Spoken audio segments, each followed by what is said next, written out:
ಅಧಿವೇಶನದಲ್ಲಿ ಸಿಎಂ ಅನುಪಸ್ಥಿತಿ DK Shivakumar full active ಆಗಿಬಿಟ್ಟಿದ್ದಾರೆ. ಇವತ್ತು ಕೂಡ ಸಿದ್ದರಾಮಯ್ಯನವರು ಅಧಿವೇಶನಕ್ಕೆ ಬರೋದು ಡೌಟ್ ಅಂತ ಹೇಳಲಾಗ್ತಾ ಇದೆ. ಕಾರಣ ಅವರಿಗೆ ಕಾಲು ನೋವಿದೆ, ಕಾಲು ನೋವಿನ ಚಿಕಿತ್ಸೆಯನ್ನ ಪಡಿತಾ ಇದ್ದಾರೆ. ಸೊ ವೀಲ್ ಚೇರ್ ಅಲ್ಲೇ ಅವರು ಓಡಾಡುವಂತಹ ಪರಿಸ್ಥಿತಿ ಇದೆ. ಇನ್ನು ಇವತ್ತು ಎರಡನೇ ದಿನದ ಅಧಿವೇಶನ, ಸಿಎಂ ಇವತ್ತು ಕೂಡ ಗೈರಾಗುವಂತಹ ಸಾಧ್ಯತೆ ಇದೆ. ಇಡೀ ದಿನ ಕಲಾಪದಲ್ಲಿ ಡಿಕೆ ಶಿವಕುಮಾರೇ ಸೆಂಟರ್ ಆಫ್ ಅಟ್ರಾಕ್ಷನ್ ಆಗಿದ್ರು ನಿನ್ನೆ, ಇವತ್ತು ಅದೇ ಮುಂದುವರಿಯುವ ಸಾಧ್ಯತೆ ಇದೆ. ಕಳೆದ ಅಧಿವೇಶನದಲ್ಲಿ ಸಕ್ರಿಯವಾಗಿ ಭಾಗವಹಿಸಿರಲಿಲ್ಲ ಡಿಕೆ ಶಿವಕುಮಾರ್, ಆದರೆ ಈ ಬಾರಿ ಸಿಎಂ ಆಬ್ಸೆನ್ಸ್ ಅನ್ನ ಕಂಪ್ಲೀಟ್ ಆಗಿ ಯೂಸ್ ಮಾಡ್ಕೊಳ್ತಿದ್ದಾರೆ.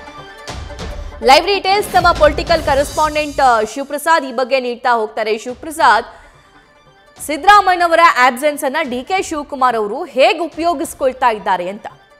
ಖಂಡಿತವಾಗಿ ಸಭಾ ಈಗಾಗಲೇ ನಿನ್ನೆ ನಡೆದಂಥ ಅಧಿವೇಶನದಲ್ಲಿ ಡಿಕೆ ಶಿವಕುಮಾರ್ ಅವರು ಬೆಳಿಗ್ಗೆಯಿಂದ ಸಂಜೆವರೆಗೂ ಕೂಡ ಅಂದರೆ ಅಧಿವೇಶನ ಆರಂಭದಿಂದ ಅಂತ್ಯದವರೆಗೂ ಕೂಡ ಸಕ್ರಿಯವಾಗಿ ಪಾಲ್ಗೊಂಡಿದ್ರು. ಪ್ರಮುಖವಾಗಿ ವಿರೋಧ ಪಕ್ಷಗಳ ಪ್ರಶ್ನೆಗೆ ಅವರ ಸೂಕ್ತ ಏಟಿಗೆ ತಿರುಗೇಟನ್ನು ಕೂಡ ನೀಡ್ತಕ್ಕಂಥ ಪ್ರಯತ್ನವನ್ನು ಡಿಕೆ ಶಿವಕುಮಾರ್ ಅವರು ಮಾಡಿದರು. ಇನ್ನು ಕಳೆದ ಅಧಿವೇಶನದಲ್ಲಿ ಅಂದರೆ ಅವರು DCM ಆಗಿದ್ದಂಥ ಸಂದರ್ಭದಲ್ಲಿ ಬೆಳಗಾವಿ ಇರ್ಬೋದು ಮತ್ತು ಮುಂಗಾರು ಅಧಿವೇಶನದಲ್ಲೂ ಕೂಡ ಸಕ್ರಿಯವಾಗಿ ಭಾಗವಹಿಸಿರಲಿಲ್ಲ.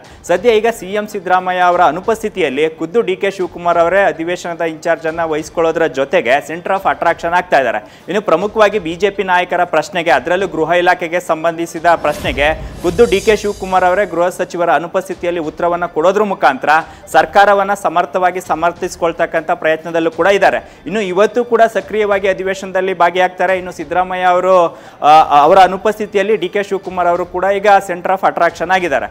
ಇದರ ಜೊತೆಗೆ ಡಿಕೆ ಶಿವಕುಮಾರ್ ಅವರ ನಿನ್ನೆಯ ಸಂಪೂರ್ಣವಾಗಿ ಭಾಗವಹಿಸುವಿಕೆ ವಿಚಾರ ಕುರಿತಂತೆ ಖುದ್ದು ಕಾಂಗ್ರೆಸ್ ಶಾಸಕರೇ ದೊಡ್ಡ ಮಟ್ಟದಲ್ಲಿ ಚರ್ಚೆ ಮಾಡಿದ್ರು. ಈವರೆಗೂ ಕೂಡ ನಡೆದಂಥ ಅಧಿವೇಶನದಲ್ಲಿ ಡಿಕೆ ಶಿವಕುಮಾರ್ ಅವರು ಇಷ್ಟು ಸಕ್ರಿಯವಾಗಿ ಭಾಗವಹಿಸಿರಲಿಲ್ಲ.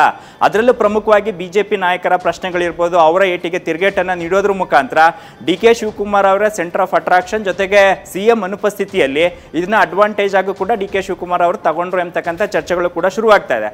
ಇನ್ನು ಪ್ರಮುಖವಾಗಿ ಪಕ್ಷದಲ್ಲಿ ಮತ್ತು ಸರ್ಕಾರದಲ್ಲಿ ಅಧಿಕಾರ ಹಸ್ತಾಂತರ ವಿಚಾರ, CM ಸ್ಥಾನದ ಆಕಾಂಕ್ಷಿಗಳ ವಿಚಾರ ಕುರಿತಂತೆ ದೊಡ್ಡ ಮಟ್ಟದಲ್ಲಿ ಚರ್ಚೆ ಆಗ್ತಾ ಇರ್ತಕ್ಕಂಥ ಈ ಸಂದರ್ಭದಲ್ಲಿ ಡಿಕೆ ಶಿವಕುಮಾರ್ ಅವರು ಇಡೀ ಸದನದಲ್ಲಿ ಕಲಾಪದಲ್ಲಿ ಭಾಗವಹಿಸೋದ್ರ ಮುಖಾಂತರ ಅವರ ಕಾಳಜಿಯನ್ನು ಕೂಡ ತೋರಿಸ್ತಾ ಇದ್ದಾರೆ. ಹಾಗಾಗಿ ಸದ್ಯ ಪ್ರತಿಪಕ್ಷ ಇರ್ಬೋದು ಮತ್ತೆ ವಿರೋಧ ಪಕ್ಷಗಳಿಗೂ ಕೂಡ ಡಿಕೆ ಶಿವಕುಮಾರ್ ಅವರ ಭಾಗವಹಿಸುವಿಕೆ ಒಂದ್ ಕಡೆ ಚರ್ಚೆ ಆದ್ರೆ, ಇನ್ನೊಂದು ಕಡೆ ಸರ್ಕಾರಕ್ಕೆ ಯಾವುದೇ ರೀತಿಯಲ್ಲೂ ಕೂಡ ಹಿನ್ನಡೆ ಆಗಬಾರ್ದು. ಬಿಜೆಪಿ ಮತ್ತೆ JDS ನಾಯಕರ ಆರೋಪಗಳಿರ್ಬೋದು, ಅವರು ಯಾವ ರೀತಿ ತಿರುಗೇಟನ್ನು ನೀಡ್ತಾರೋ ಅದಕ್ಕೆ ಪ್ರತಿಯಾಗಿ ಡಿಕೆ ಶಿವಕುಮಾರ್ ಅವರು ಕೂಡ ಸೂಕ್ತ ಉತ್ತರವನ್ನು ಕೊಡೋದ್ರ ಮುಖಾಂತರ CM ಸಿದ್ದರಾಮಯ್ಯ ಅವರ ಅನುಪಸ್ಥಿತಿ ಎಲ್ಲೂ ಕೂಡ ಗೋಚರಿಸಬಾರದು ಎಂಬತಕ್ಕಂಥ ನಿಟ್ಟಿನಲ್ಲಿ ತಮ್ಮದೇ ಆದಂಥ ಉಪಸ್ಥಿತಿಯನ್ನ, ಇರುವಿಕೆಯನ್ನ ತೋರ್ಪಡಿಸೋದ್ರ ಜೊತೆಗೆ ಸರ್ಕಾರವನ್ನ ಪ್ರಬಲವಾಗಿ ಸಮರ್ಥಿಸಿಕೊಳ್ತಾ ಇರ್ತಕ್ಕಂಥದ್ದು. ಸಭಾ, thank you Shivaprasad. News first, ನಿರ್ಭೀತಿಯಿಂದ ನಿಮ್ಮ ಪರವಾಗಿ.